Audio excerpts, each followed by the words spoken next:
Hey, what's up, YouTube? This is Trader Abe. It is January 22nd, 2024, and this marks my fourth year journey. 4 years and 22 days to be exact. Today, my son is turning 10 years old. So, I've been on this journey since 2020, January 1st. I decided to start trading just like many of you.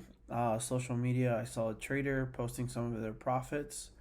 Whether they real or fake, I do not know, but it always intrigued me at a young age. I got into the world of trading stocks at the age of 14.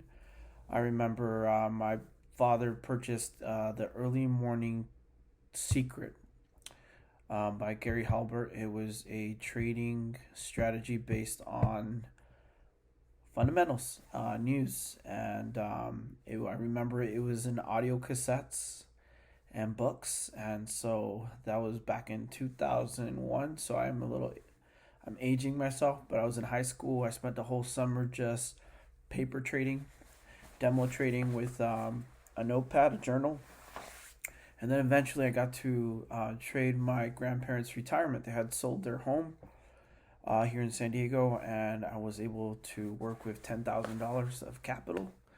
And I remember clearly one of the first trades I executed was through Ameritrade, and that was a broker, and I invested in the ticker symbol OSTK. So if anyone knows that ticker symbol, that's for a huge company now. Back in 2001 was the beginning of high-speed internet. Um, we were still using MSN Messenger or Hotmail back. That's what I remember, being at an internet cafe in Mexico, because I lived on the border town of San Diego and Tijuana. So I would go to the cafe, and that's where I would do my fundamental analysis, and I would look for acquisitions. I would look for FDA approvals. I'd always invest in the smaller company that was being acquired. And then I worked only with NYSE, New York Stock Exchange, NASDAQ.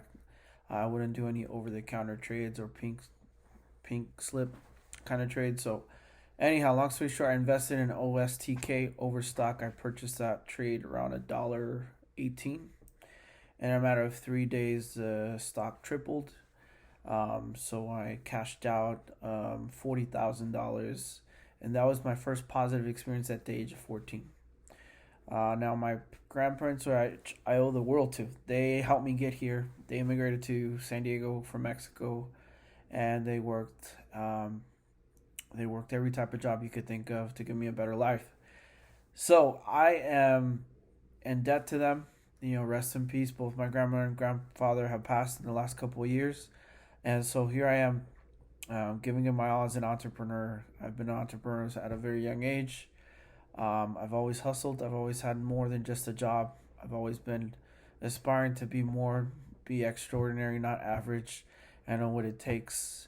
I've read all the books, the personal development books, so I can I can share a lot of my experiences so you can learn from them. But this specific topic today is trading, day trading with Trader Abe.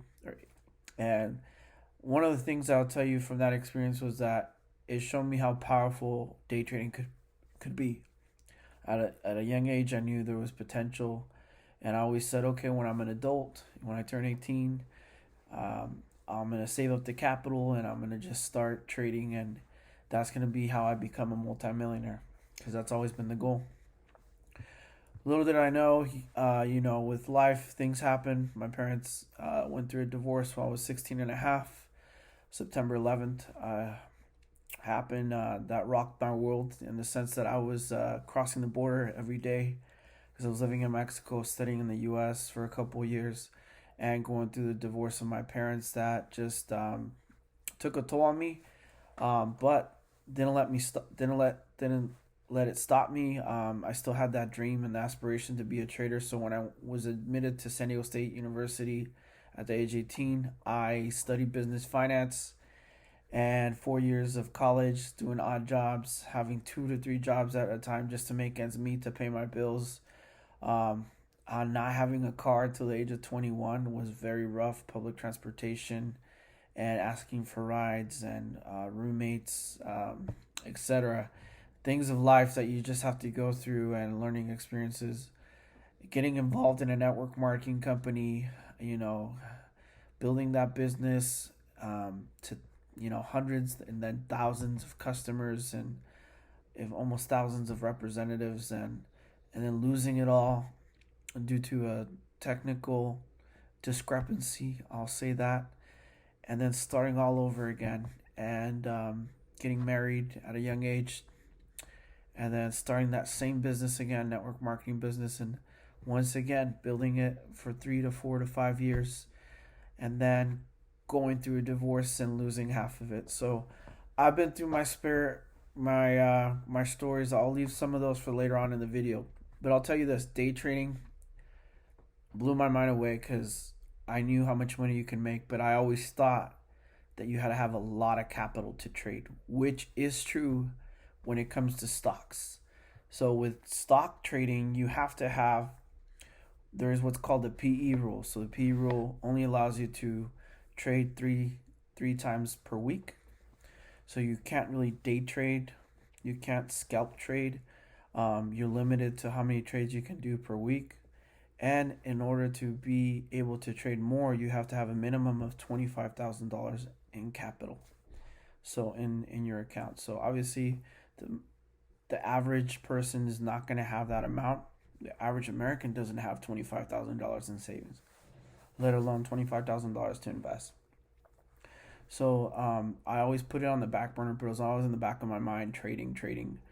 I always wanted that, but living paycheck to paycheck, barely making ends meet, never came with the capital.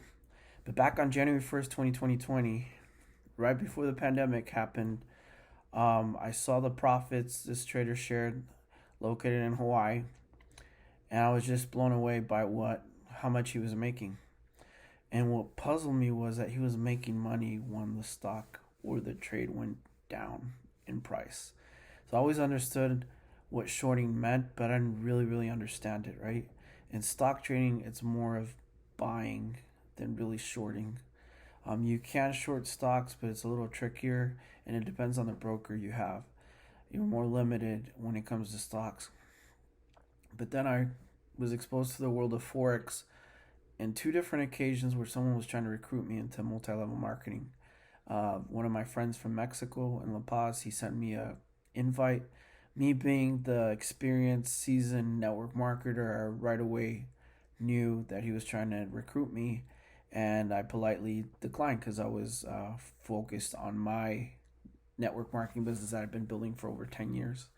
So anyhow, long story short, January 1st, I said I'm going to do this as my New Year's resolution, and I took on the task to become a student, to master the craft of being a trader. And I've gone through my journeys of ups and downs. Oh, God knows I've been through it all. I am continuously trying to learn and better my psychology.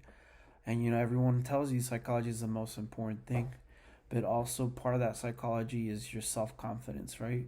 If you don't have a confidence and you don't have belief in your strategy, then even if you have great psychology, you're not going to be able to implement it or carry it out.